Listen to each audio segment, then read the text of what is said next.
இன்றைய வேதாகம வாசிப்பு ஆதியாகமம் அதிகாரம் 46.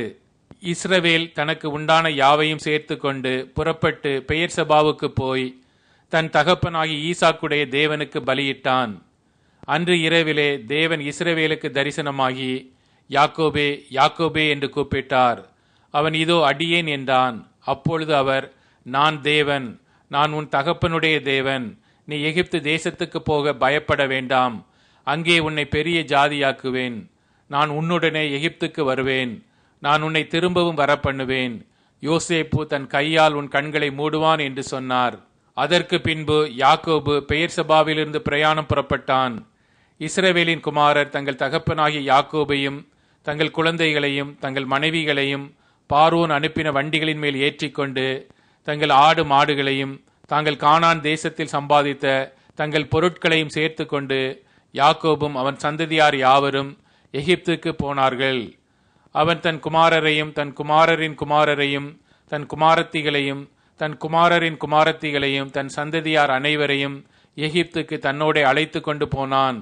எகிப்துக்கு வந்த இஸ்ரவேலரின் நாமங்களாவன: யாக்கோபும் அவனுடைய குமாரரும், யாக்கோபுடைய மூத்த குமாரனான ரூபன், ரூபனுடைய குமாரர் ஆனோக்கு, பல்லு, எஸ்ரோன், கர்மி என்பவர்கள்.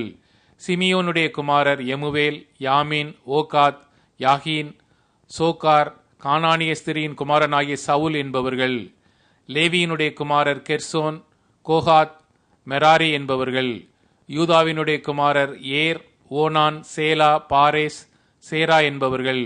அவர்களில் ஏரும் ஓனானும் கானான் தேசத்தில் இருந்து போனார்கள். பாரேசுடைய குமாரர் எஸ்ரோன், ஆமுல் என்பவர்கள்.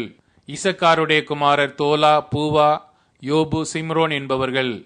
செபுலோனுடைய குமாரர் செரேத், ஏலோன், யக்லேல் என்பவர்கள். இவர்கள் லேயாலின் சந்ததியார். அவள் இவர்களையும் தீனாள் என்னும் ஒரு குமாரத்தியையும் பதான் அரமிலே யாக்கோபுக்கு பெற்றாள்.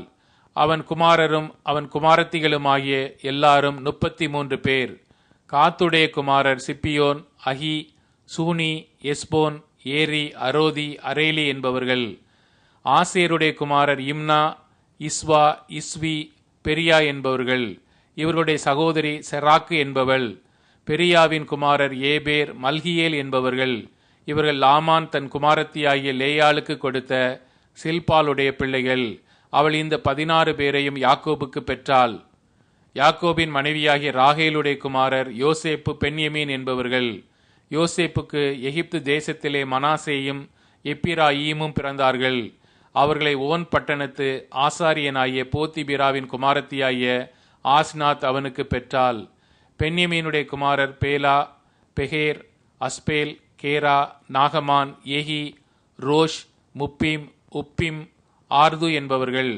ராகேல் யாக்கோபுக்கு பெற்ற குமாரராகிய இவர்கள் எல்லாரும் 14 பேர். தானுடைய குமாரன் உசீம் என்பவன். நப்தலியின் குமாரர் யாத்சியேல், கூனி, எத்சேர், சில்லேம் என்பவர்கள். இவர்கள் லாபான் தன் குமாரத்தியாகிய ராகேலுக்கு கொடுத்த பில்கால் யாக்கோபுக்கு பெற்றவர்கள். இவர்கள் எல்லாரும் 7 பேர். யாக்கோபுடைய குமாரரின் மனைவிகளைத் தவிர அவனுடைய கற்ப பிறப்பாயிருந்து அவன் மூலமாய் எகிப்திலே வந்தவர்கள் எல்லாரும் 66 பேர். யோசேப்புக்கு எகிப்திலே பிறந்த குமாரர் 2 பேர். ஆக எகிப்துக்கு போன யாக்கோபின் குடும்பத்தார் 70 பேர். கோசே நாட்டிலே தன்னை யோசேப்பு சந்திக்க வரும்படி சொல்ல யூதாவை தனக்கு முன்னாக அவனிடத்தில் யாக்கோபு அனுப்பினான். அவர்கள் கோசே நிலை சேர்ந்தார்கள். யோசேப்பு தன் ரதத்தை ஆயத்தப்படுத்தி அதன் மேல் ஏறி தன் தகப்பனாகிய இஸ்ரவேலை சந்திக்கப்படி போய் அவனை கண்டு அவனுடைய கழுத்தை கட்டி கொண்டு வெகு நேரம் அவன் கழுத்தை விடாமல் அழுதான். அப்பொழுது இஸ்ரவேல் யோசேப்பை பார்த்து, நீ இன்னும் உயிரோடு இருக்கிறாயே, நான் உன் முகத்தை கண்டேன், எனக்கு இப்போது மரணம் வந்தாலும் வரட்டும் என்றான்.